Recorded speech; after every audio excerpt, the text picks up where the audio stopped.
Years ago, I said that I was going to leave my body and astral project to the bottom of the ocean to see if I could find any cryptids out there.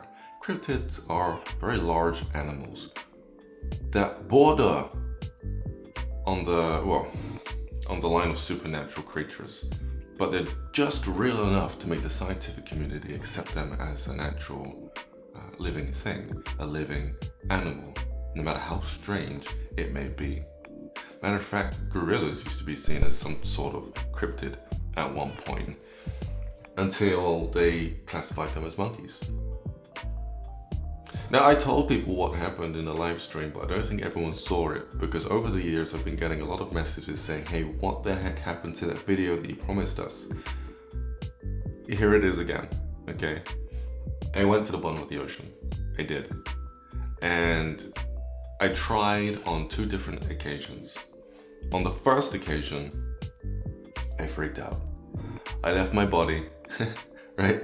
I went to the ocean and I quite literally just started falling. But everything got so dark that I panicked and I freaked out, right? I didn't want to be there anymore. I just wanted to get topside on land. And that thought brought me to a runaway station, an airport. Matter of fact, I materialized about 10 feet in the air and brought with me a circumference of water, like a bubble. And as it burst, the water hit the ground and so did I. I thought, this is strange. And then a plane flew over my head and I was relieved. But I kind of felt a little bit of a chicken. So about a month later, I decided to try again. I pick a spot in the ocean, I start falling. And this time, when I start to get a little bit nervous, I just ignore it and I power through. As I'm falling, everything is dark and I'm looking at the sun topside. I'm looking at the reflections of the sun on the surface of the ocean. As I'm falling down, everything's getting darker and darker and darker. This voice comes out of nowhere and says, turn around and keep going. So I turn my body around and I'm facing the floor. Still can't see anything. But as I'm falling, as I'm making my descent, I'm able to see the ground and it's getting clearer and clearer and clearer. And as I stand on the surface of the bottom of the ocean, everything looks clear. I can see everything. There's not much there. No creatures, no monsters, nothing. Matter of fact, it's one of the reasons as to why I didn't make this video like this. It's because it wasn't that eventful. There was just a little bit of a life lesson in there. It's kind of sprinkled in there. I don't know where this voice came from. I'm not sure what it was. But as I looked up from the surface of the floor, I could see everything again. And the message was, it doesn't matter how scary things seem on the way down.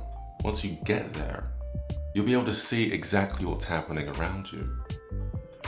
And maybe, just maybe, you feel happy at the fact that things, well, in hindsight, aren't as scary as they may seem. I took that and I came to, I just took it like a spiritual lesson.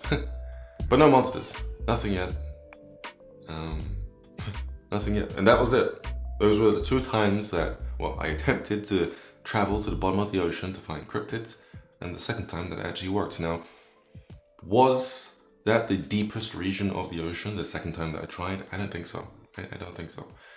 I wasn't falling for very long. But it was deep enough. Yeah. Will I try again? Maybe. I can see myself giving it another go. I tell you where I really want to go to. I'm not sure if I've been there before, because other times that I've been to other locations in the astral plane, I've just kind of either been brought there by some type of spirit guide or being, or I've teleported there. So I may have visited this one area before, but I'd like to actually go there properly, in a sense that I want to travel there and just kind of see the passageway to the center of the Earth. Whether that be going through the hole in the Antarctic or just kind of falling down through the Earth until eventually I get there. Because ever since I watched King Kong, the sights, they seem so... Ooh, there are no words.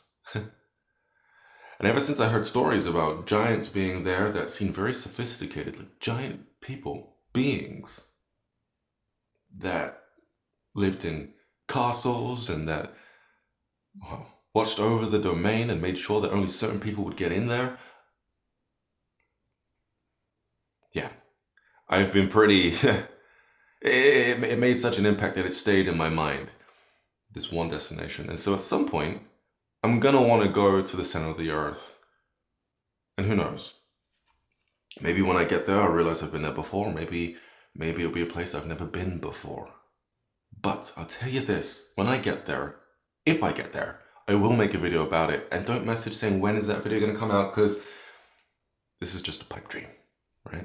I wanna get there. I haven't made any plans to astral project and to get to the center of the Earth. I haven't put it in my calendar or anything, so don't look for that video anytime soon. But I'll tell you what, the next time I do leave my body, I will make an effort.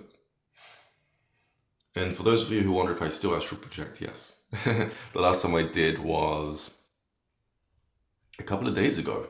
And I ended up traveling to 2050 on what I believe was our timeline. I ended up leaving my body. I walked down this hallway of my house. And then the next thing I know is, well, I find myself at my mum's house. And I think I know why. I think it's because my soul has gotten used to astral projecting in that area. Heck, that's where I practice the most. So most of the times now, when I leave my body, I just find myself being there. And whilst I was there, I delighted in the the way it looked nowadays. It looked much different when I was living there. Then I left the house. I went down my street and I noticed that there were buildings where there used to be small shops. Buildings. You know, it's like the town was kind of getting pushed out by larger companies. After that, I find myself just walking through one of the forests that I used to frequent. And then the entire environment changed again, because when you astral project like this for a long period of time, everything starts shifting quite a bit. And you'll find yourself going into other dimensions, if not other locations on the Earth. So as I'm walking throughout the forest, I think I'm in Asia somewhere, just because this Asian boy comes up to me and he gives me a coin. On the coin is a bonsai tree. And he says, you should draw this when you get back home. That way you won't forget, Now, upon recollection, I just realized that I missed a detail. You see, before I got to those small shops that had been pushed out by the bigger buildings, the other companies, on the way down the road from my mum's house leading to those shops, I walked into a house. I knew the previous occupants, only this time there was a couple in there. One Caucasian and one black. Okay, both women sat on a couch. And I asked them what year it was, and they said it was 2050. Then they looked at me like, as if to say, what the hell are you doing here? Get out of my house. And so I turned around and left, and that's when I went down the hill and I saw the old fish and chip shop, which was no longer there.